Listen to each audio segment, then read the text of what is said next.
So you didn't have to be a postulant? No, I wasn't a postulant at all. That answers a lot. That answers a Why lot. so? That answers a lot. Why is that? Why I hate postulants. Well,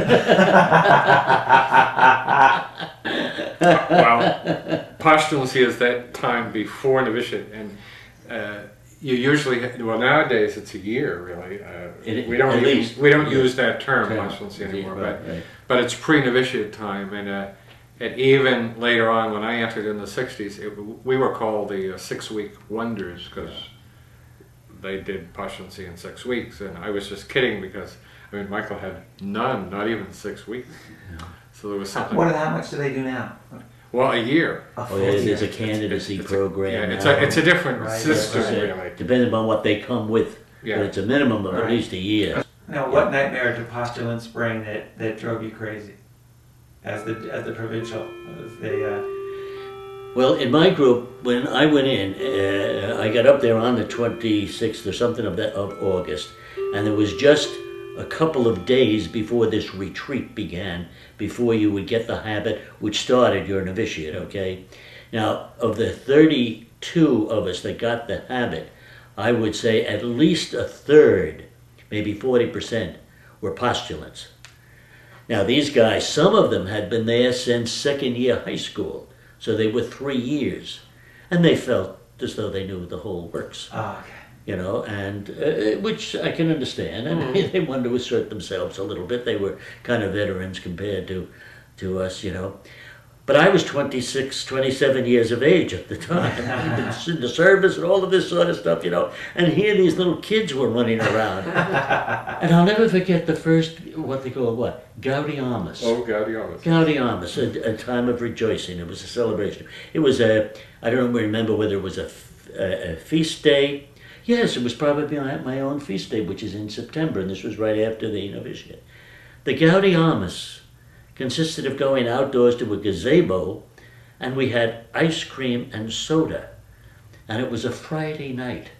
And I was sitting up there in full habit, you know, full habit, a summer's evening, and so thinking, what's happening back in Forest Hills with my friend?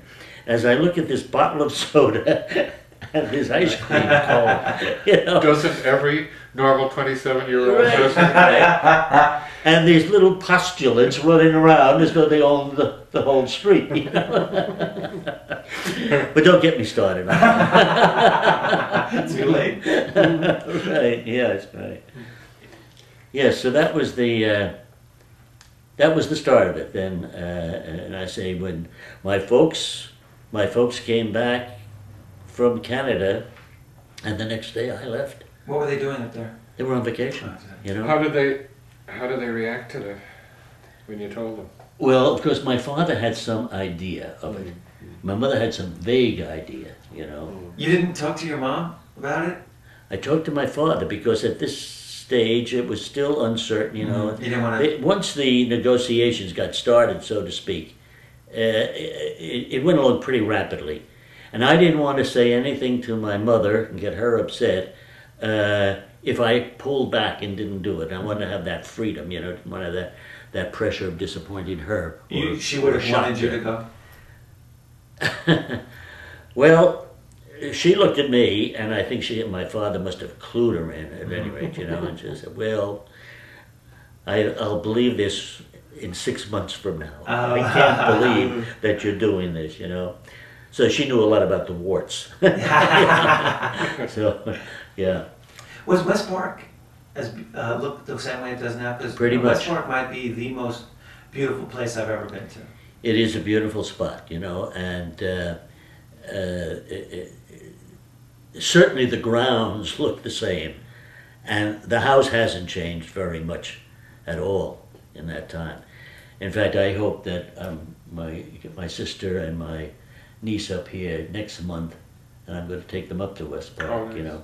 Now, I'm sure that when my sister walks in there, if she has the memory for it, she'll say, wow, it's just about the same inside, you know. Now, were you on the top, up on the hill? Up on the hill, right, yes, right, right, yeah. I mean, having had the privilege of spending some time up there, West Park is just magical. There's nothing like it. Where did West Park come from? How did they get West Park? Brothers get West Park. Do you remember? Is it donated? Yes. Yes, it was donated, and there was a plan for a big kind of monastery up there. Thing, yes. Yeah. I think the grounds were originally given by, if it wasn't a Rockefeller, it was somebody of that caliber. Some very, very rich family who gave us the property. Just forgotten the details. Yeah, I don't remember of that, you know. But, it was the first place where I drank whole milk. Okay. Right from the cow. Right from the cow. Well, I remember the milk up there too, because I wasn't in the habit of drinking milk at that stage of my life. And then it came on, and of course I'd put the milk on the cereal. But we got it at this time, the scallions. Oh, the scallions. So it tasted like onions. It tasted like and smelt like onions. The milk? The milk. Because the cows ate the scallion, and there wasn't, we didn't homogenize it, is that no, what yeah, it is? right, yeah, it was totally, right, the as you heavy said, the cream whole in it milk, was all there. Yeah, right. So I said, holy mackerel, this is going to be like that cow. Yeah, it was barely cold. I mean, they Right. milked the cow that day. They put the milk in the refrigerator. Depending on what time you got it, it Sure. might still be warm. That's Right. right, that's right. It was served cow temperature. Yeah. No. No, there's nothing going on up there now at all except a maintenance staff that's keeping the building and sustaining it. As a retreat. No. Actually, there's no activity. Just as our place of burial, really. Yeah. At this Yeah. point. You know, Yes. The cemetery is there.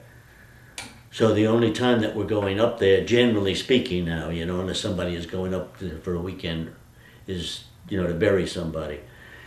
And then we can offer hospitality for the people who accompany the body up in the dining room there. You know. Do all the brothers get buried in West Park? Almost all of them, yes. Unless they choose not to? Well, I don't think anybody chooses not to. They want to. It's just that they may be assigned elsewhere. And now this province is kind of unique in that it only has one cemetery. But you take the Western province, which is no longer in existence, they bury their brothers in about 5 or 6 different spots because they have communities in Hawaii, they have communities in California, communities in Chicago area.